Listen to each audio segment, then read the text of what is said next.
Hello. Welcome back. Happy Wednesday. Happy Hump Day. We all know what that means now. Nobody's confused. Today is going to be a little bit of a hodgepodge. I did save one that's kind of more of a question, and I'll read some of the comments.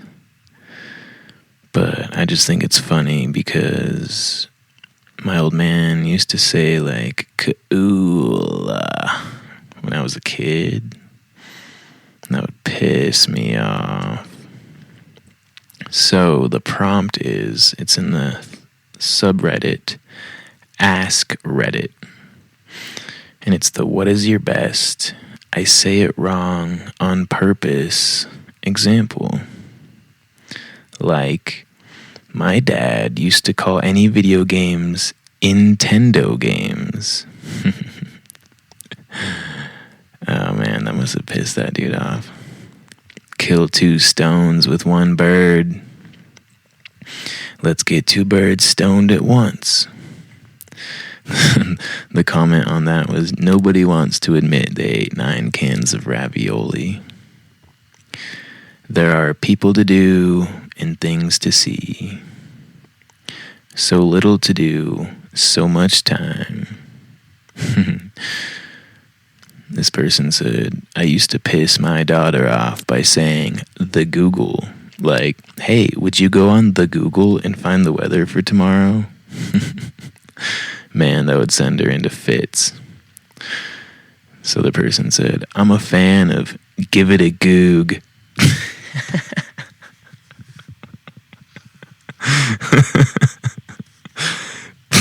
That one's hilarious. It takes a child to raise a village.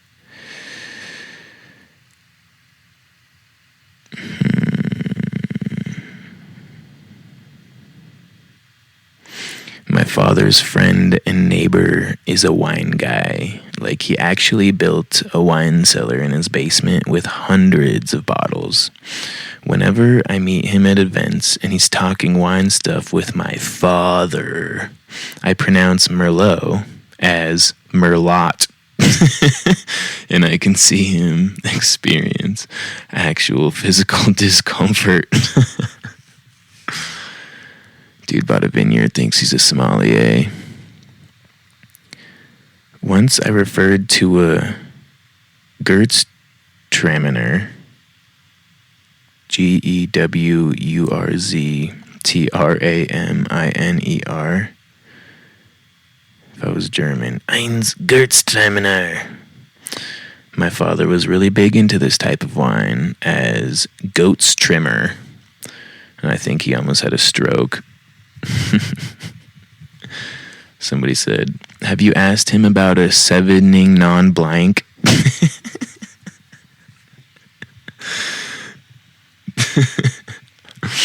That's hilarious. I used to be a sommelier at this country club, and that shit hits home in a good way.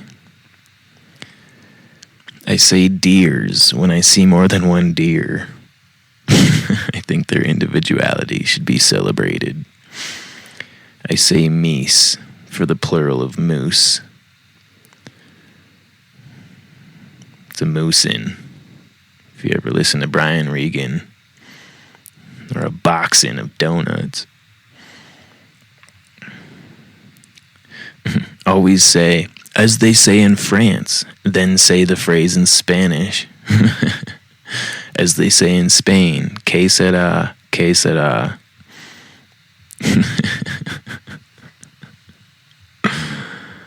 A pigment of your imagination. Peach impediment. One of my friends says mercy buckets instead of merci beaucoup. It's not rocket surgery. How would you rate that on a scale of 4 to 17, with 8 being the highest? Worst case, Ontario.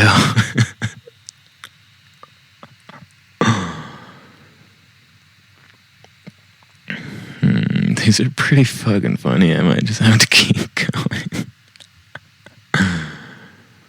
I'm a big fan of the mixed metaphor, burning the candle at both ends of the spectrum, the last straw that broke the camel's back, living on a nerve's edge. Guess you can burn that bridge when you get to it. As long as you're not biting the gift horse that feeds you in the mouth. Fuck. A blind squirrel is right twice a day. It's all water under the fridge.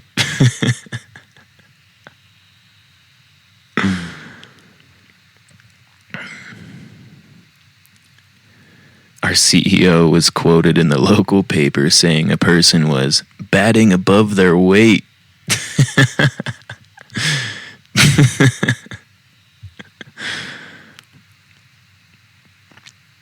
Oh, somebody said they're called malaphors.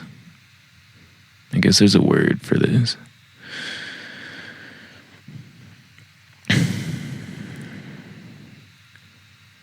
My personal favorites are Does the Pope Shit in the Woods? And The Office classic, Oh, How the Turntables. Though it always makes me think of a DJ. I don't know how a DJ hasn't like put that into his set, you know? Michael Scott's like, oh, how the turntables, and then he's like, and drops it.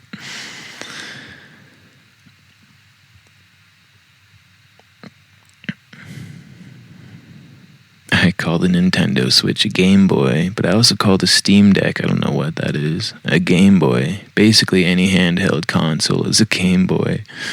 My dad calls all video games DVD games.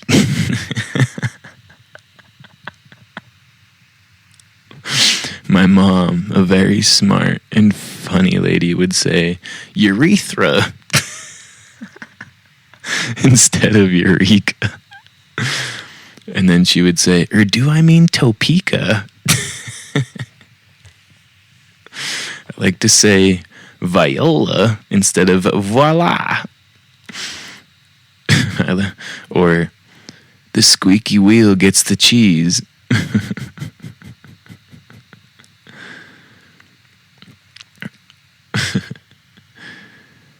I pronounce Arkansas as Arkansas. A friend of mine refers to Kansas as Kansas. Our other friend from Kansas is not a fan.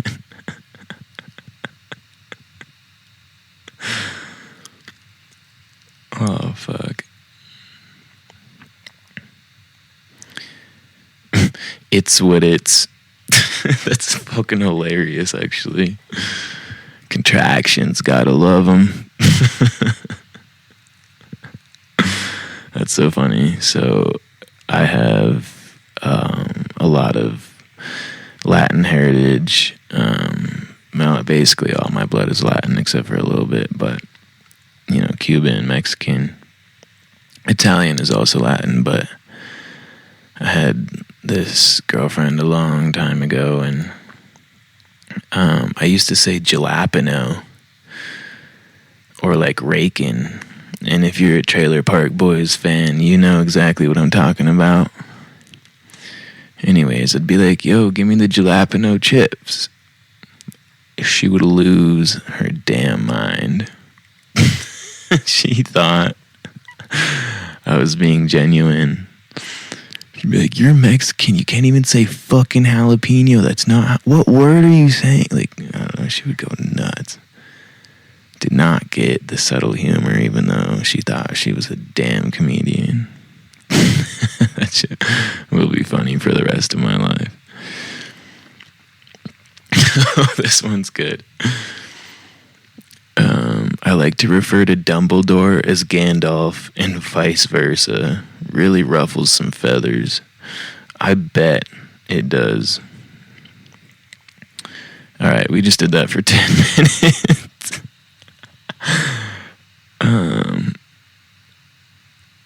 Let's see.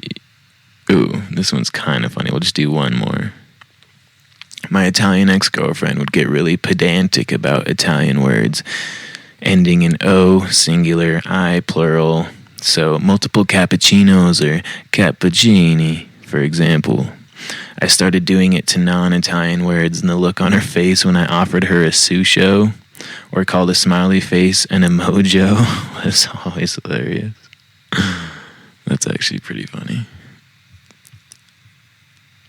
Come si dice che fa cappuccino susho?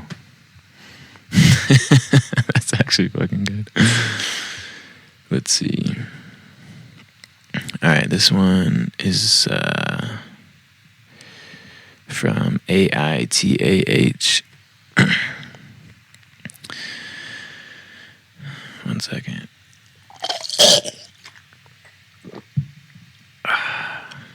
Two hydrogens and one oxygen, baby. Alright. Guess what this sound is?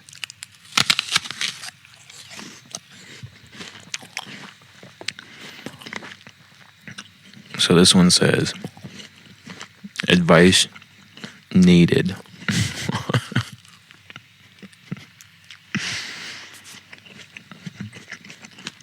Let me cheer real quick.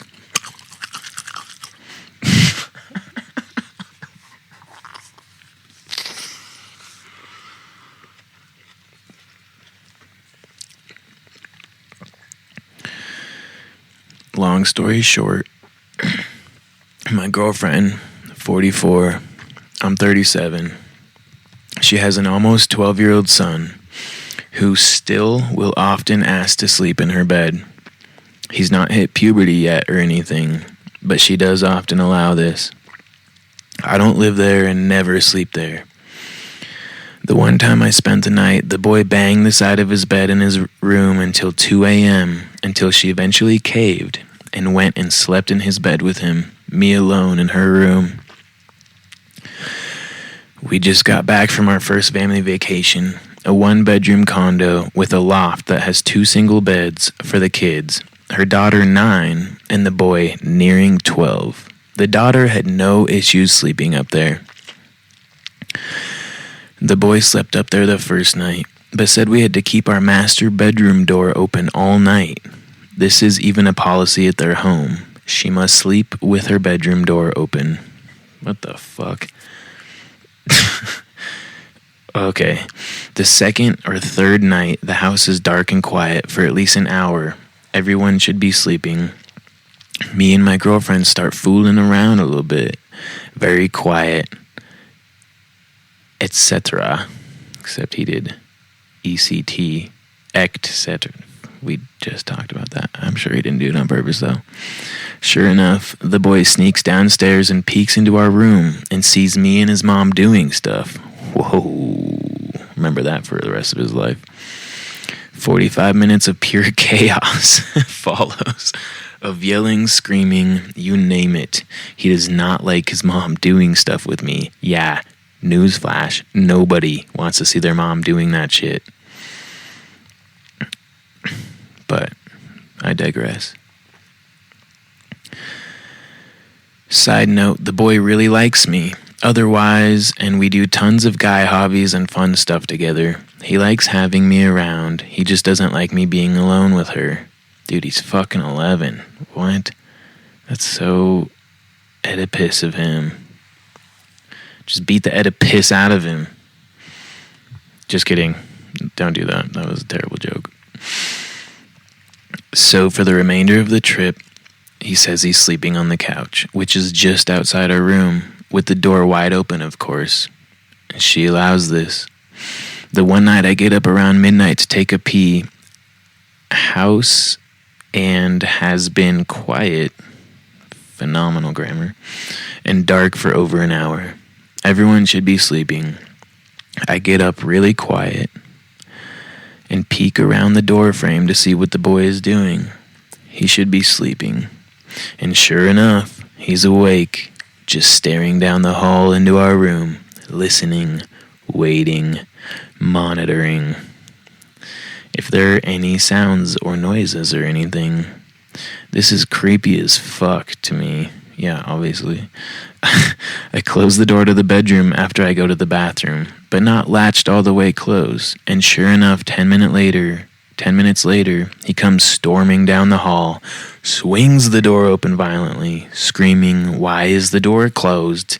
She gets up, starts screaming at me for closing it. I calmly explain how he was just sitting up, watching, waiting, listening for anything from our room. She grabs a pillow and blanket and runs out to the couch where he should be sleeping, and then they eventually all go upstairs and sleep in the loft, me alone in the main bedroom. Is this all too much? We have been dating over a year. I've hung out with them as a family tons and tons of times at their house very frequently. But this boy and mom's attachment isn't normal, is it? He's totally okay with his father getting remarried and has no issues with him or his new wife, by the way, but only sees the father a couple times a year. He lives on the other side of the country, guessing a total of 5 to 6 weeks a year total. He goes to see him. He really loves and looks up to his dad and is well behaved when he visits, I've been told. And then he added, the boy is diagnosed with ADD and ODD, which is oppositional defiant disorder. The 9-year-old daughter is super normal, goes to bed at a decent time, stays in her bed, never causes any issues. If I'm at their house watching a movie or hockey game on a school night and it's getting late, the boy will not go to sleep. He will stay up until I leave, and she allows this. We've done lots of camping as a family unit, but never any problems since he's close by in the tent with her/us. Been dating together over a year. She had me over at her house frequently, part of her kid's life early on within the first month, I would say. Dude, fuck that. Set some fucking boundaries. What's he gonna do? Sleep with her until he turns 18? Probably, because damn, that is weird. Also, like, talk about codependency. That dude's gonna graduate. One, she's never gonna kick him out or force him to do anything. He's never gonna want to leave. And then the second he does leave and finds somebody else who lets him sleep in their bed and treats him the way she does, he's just gonna find a new mommy, but that mommy is gonna be his age and probably his girlfriend. That's so fucking weird. I wouldn't even be in that relationship, to be honest, because that's fucking strange. Independence is good, especially as a child. Jeez. I would have just left them there on the vacation. Like, what? Talk about boundaries. Like, you need alone time. And, like, dude, no 11-year-old should be running the house. I don't give a fuck how much he screams and throws fits.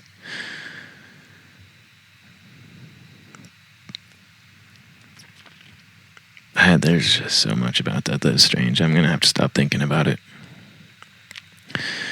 This one is in, I don't know if anybody knows who Charlotte Dobre is, but I see a lot of like these stories on a subreddit called Charlotte Dobre YouTube. I'm assuming she's like an influencer or like big YouTuber out there.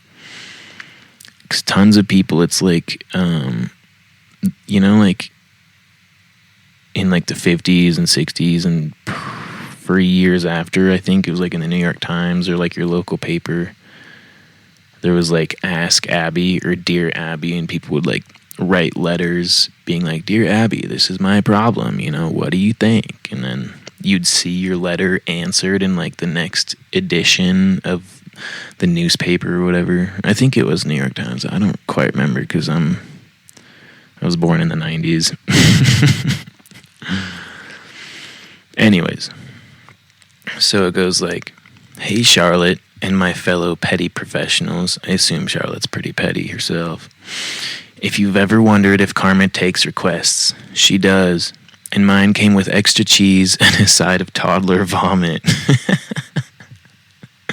So here's the case, or here's the tea. I don't know why I just came up with case. "I married Jake. fresh out of a divorce after his first wife cheated on him while he was deployed in the Middle East. Real heartbreak story, right? Yeah, that's a Dear John letter if I ever heard of one. Well, 3 months later, newly single Jake met 20-year-old me. He was almost 31. Holy fuck. Okay, wait. Did I see the red flags? Absolutely not. When you're young and naive, you call them soulmate signs. We were married 2 months later. Oh, fuck. Well, sounds like she knows it's good now. Flash forward 10 years. So he would be 41. She's 30. A marriage, a daughter, a life built on what I thought was a foundation of loyalty and healing. Plot twist. Jake decided to repeat history, but this time he was the cheater, and guess who he chose? My best friend, Samantha. Fucking Samantha. Because why ruin one relationship when you can destroy two?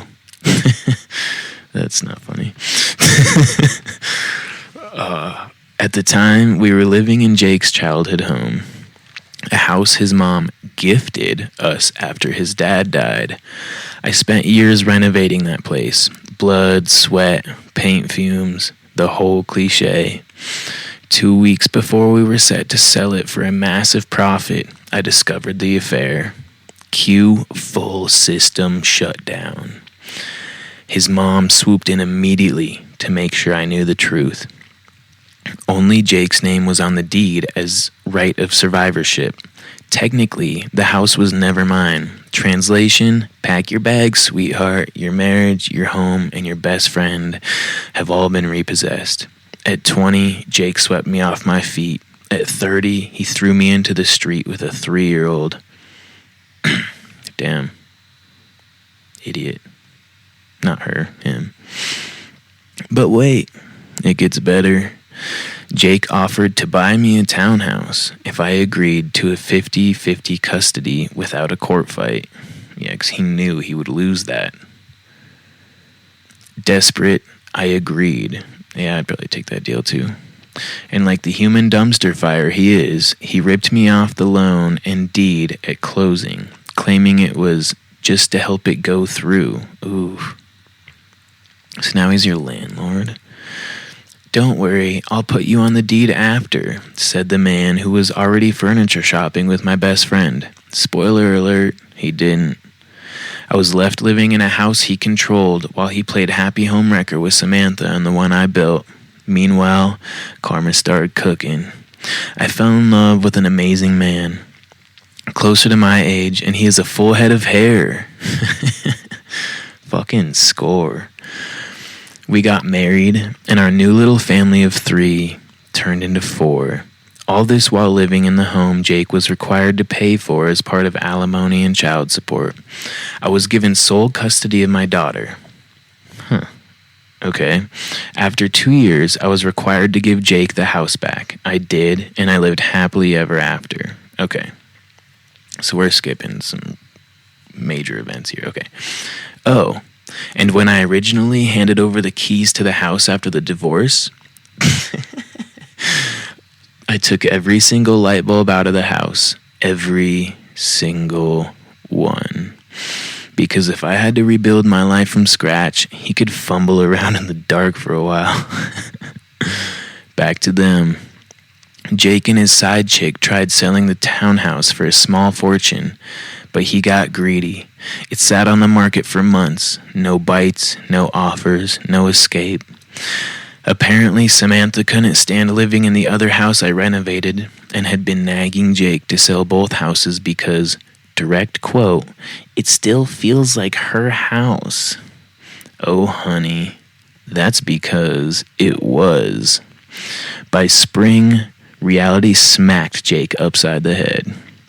He had to slash the price of the townhouse hard, and then crawl to me, bribing $500 just to sign some final papers. The morning of the signing, my toddler projectile vomited all over me. I also got my period. No warning, just full apocalyptic betrayal. So there I was, this fucking chick is a great writer. So there I was, soaked in baby puke, bleeding like a war hero, blasting Vigilante Shit by Taylor Swift as I rolled up to the title company and signed those papers with the biggest, pettiest grin on my face. I took my $500 blood money and walked out without a single apology for my chaos chic aesthetic. Jake and Samantha, they're using the house money to buy a new manufactured home on his mom's property because nothing says, I'm a grown man who totally has it together, like buying a trailer at 47 years old to live 200 feet from mommy with your third wife. Damn, so it's been 6 years since the Samantha train. Okay. Yup. Third marriage, convertible sports car, 15-year age gap, living next door to mommy. Wait, 15-year age gap? So she was 4 years older than Sammy. Okay. Damn. Moral of the story, you can betray the girl who loved you, you can marry the girl who envied her, and you can try to build a house on lies. But karma, she's got a long memory, and today she wore toddler vomit, a sanitary pad, and a shit-eating grin. Jake, enjoy your trailer. Samantha, enjoy decorating it, if you can find a light bulb. And she ended it with vomit and victory. That's actually... That's what she should have titled it.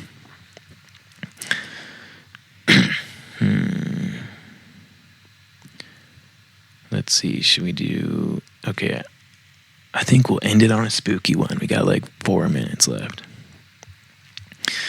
I read this one last night and it's kind of fucking cool. Okay.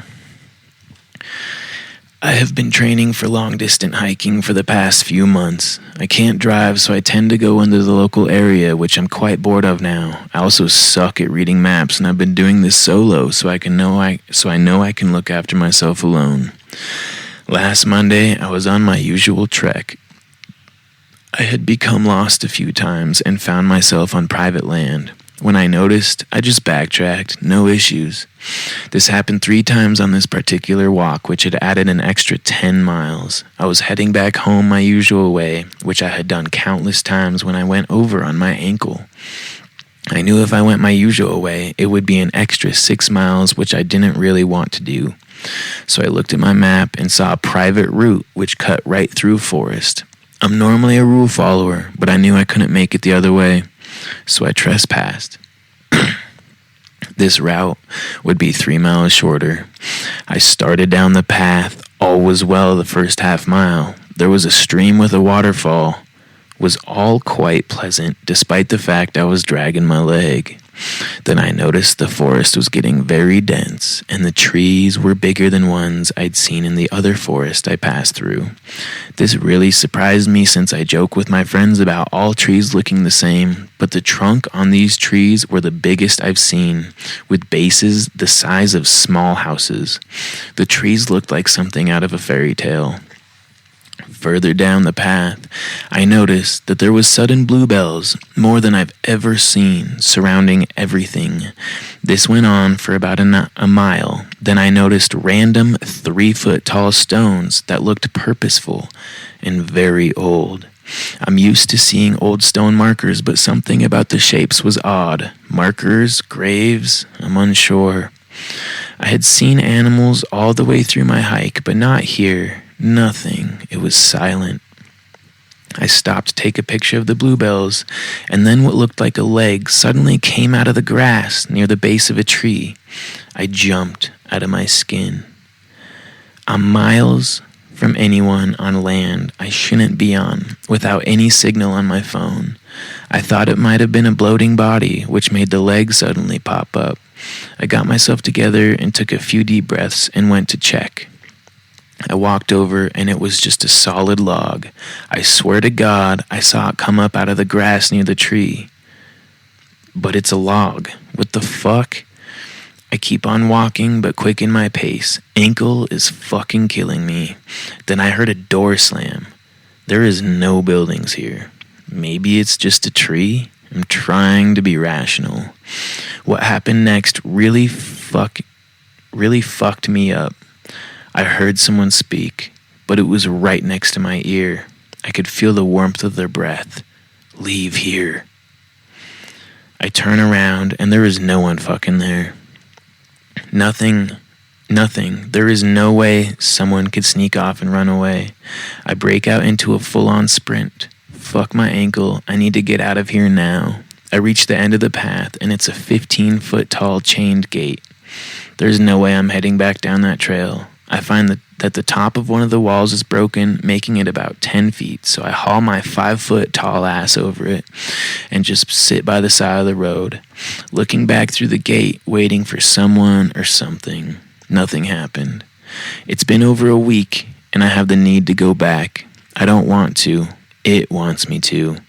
I understand I might have been a tad dehydrated, but I've been doing this for months, and nothing like this has happened. This is in England. There was no building or residence on the land.